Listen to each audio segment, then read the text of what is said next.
For this course, you must install both Python and Jupyter on your computer. If you have them, you can still complete this lecture, because we will say a few interesting things about Jupyter.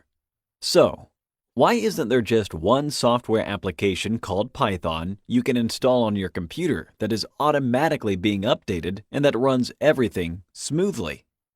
I am sorry to tell you, but it's not the case. We have to deal with reality. First, Python is a programming language. It can allow you to communicate with the computer. To do that, you'll need the help of a specific software or an application.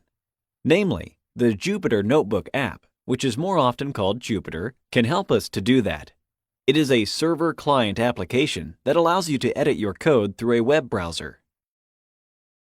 Consider the following graph.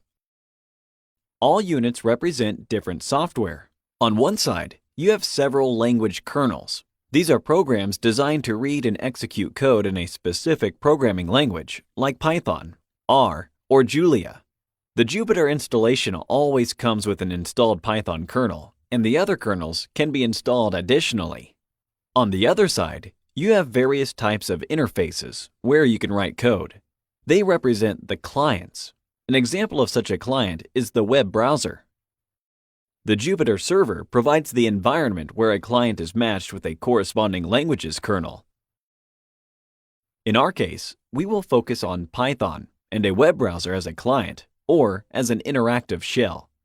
Your work will be stored on a notebook document, and since we will strictly be using the Python language, it will be called IPython notebook file, with the file format .ipynb.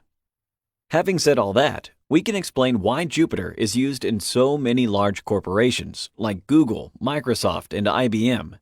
For its design, it is well suited for demonstrations of programming concepts and training.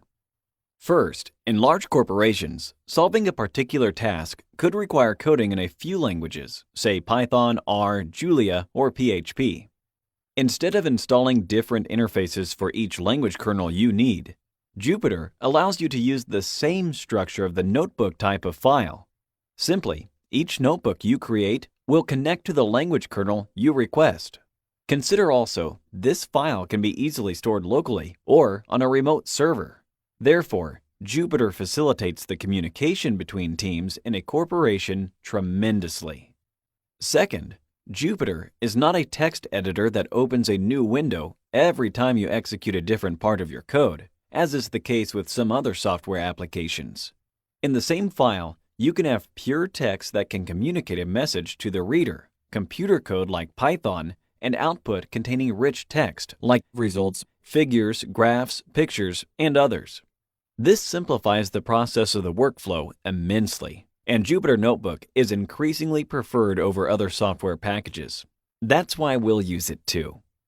The next step would be to install Anaconda, a software package that contains both the Python programming language and the Jupyter Notebook app. Thank you for watching.